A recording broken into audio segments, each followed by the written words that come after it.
Imagine you are in a bitter dispute with your landlord.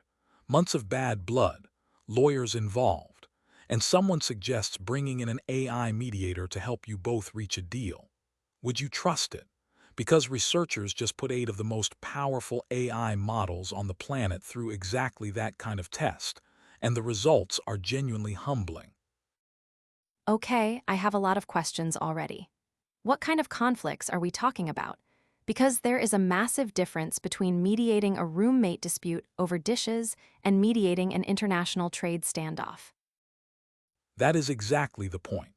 They tested across 8 domains: healthcare, legal, environmental, business to business, international, intra-organizational, transactional, and public policy. Real conflicts grounded in actual documented disputes. Hospital closures, labor negotiations, regulatory fights, not toy problems. And how did the AI models actually do? The best mediator, and this is with frontier proprietary models, the most capable AI available today, closed only about a third of the gap between conflicting parties. Not a third of all conflicts resolved. A third of the distance between where parties started and where full agreement would be. Two-thirds of the gap remained open even after the AI intervened. That sounds pretty bad, honestly. It is a reality check. And it matters because there has been a lot of optimism about AI as a neutral third party in disputes. The same models that can solve Olympiad-level math and pass bar exams are surprisingly ineffective at navigating the messy, emotional, culturally loaded reality of human conflict. And before this research, nobody had a proper tool to even measure why. So, what was the previous state of research? What were people using to evaluate AI mediators before this? Mostly very narrow test beds, bargaining scenarios like two people haggling over prices, legal dispute simulations, handcrafted by human experts, which means they could only cover a few domains.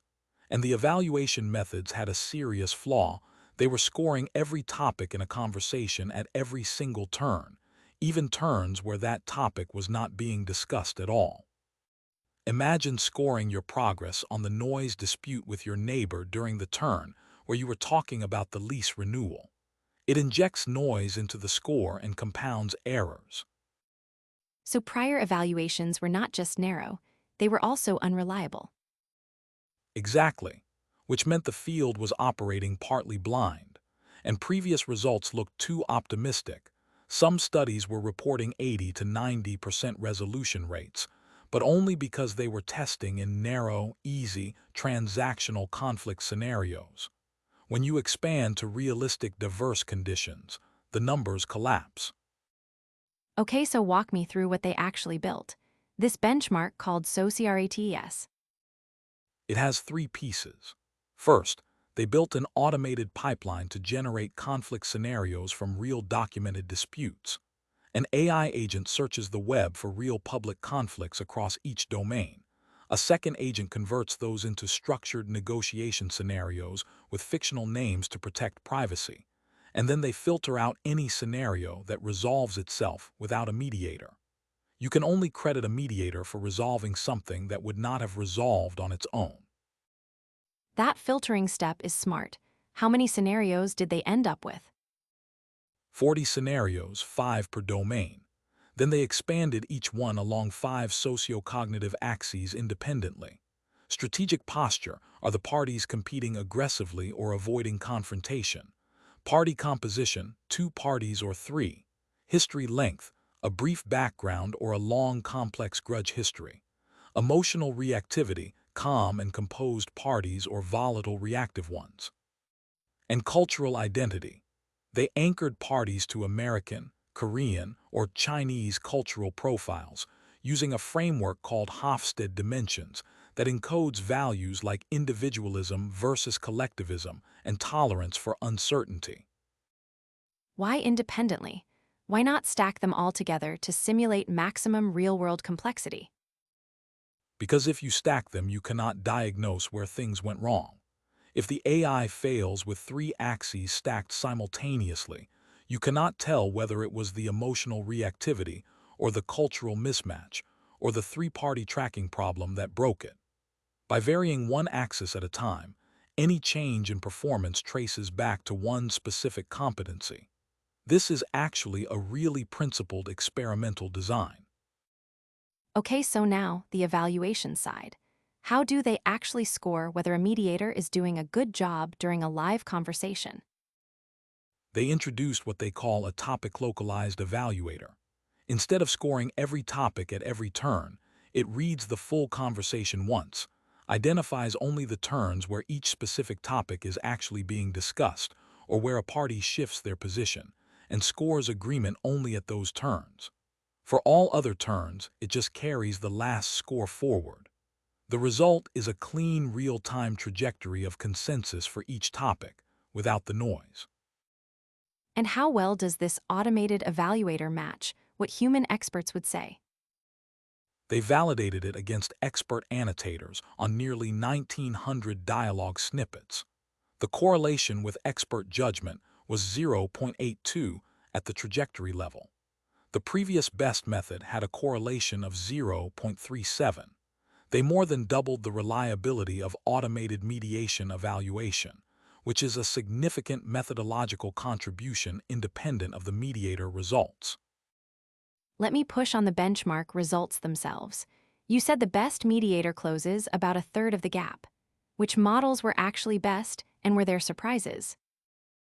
The top performers were GPT-5.4 Mini and Gemini 3.1 Flash Lite, both proprietary models. But here is where it gets interesting. Within the same model family, scale helps. The 235 billion parameter QN model nearly doubles the performance of the 30 billion parameter version from the same family. But across families, scale does not order the field. A 120 billion parameter model called Nematron trails the much smaller Gemma at 26 billion parameters on several conflict types. General problem-solving ability does not directly translate to mediation skill. That is a really important finding. So you cannot just throw a bigger model at conflict resolution and expect better results. Right, and they found another counterintuitive result about intervention timing. Two models, Solar Pro 3 and QN30B, had the highest scores for intervention timeliness, meaning they jumped in quickly when consensus dropped, but they ranked among the lowest for actual consensus gain. They were speaking too often, too eagerly, without meaningfully moving the parties.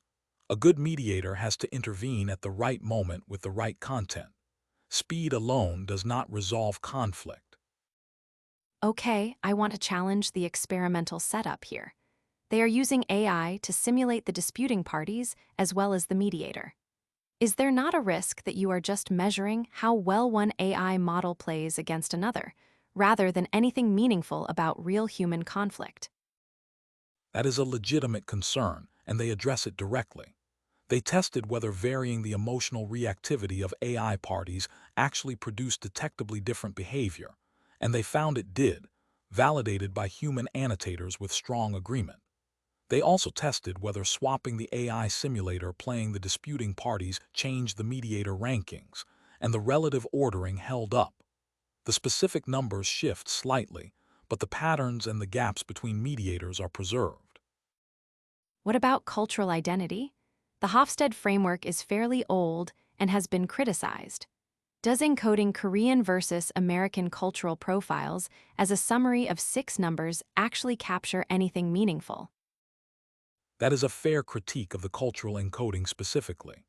The researchers acknowledge they are using Hofstede as a proxy, and they force all conversations to happen in English, even when parties have different cultural identities, which they do explicitly to isolate cultural values from language effects. But yes, real cross-cultural mediation involves language, politeness norms, and communication styles that a six-dimensional summary does not fully capture. They flag multilingual extension as future work. What were the most dramatic failure modes? Which socio-cognitive axis hurt AI mediators the most? Strategic posture was the sharpest stress test by far.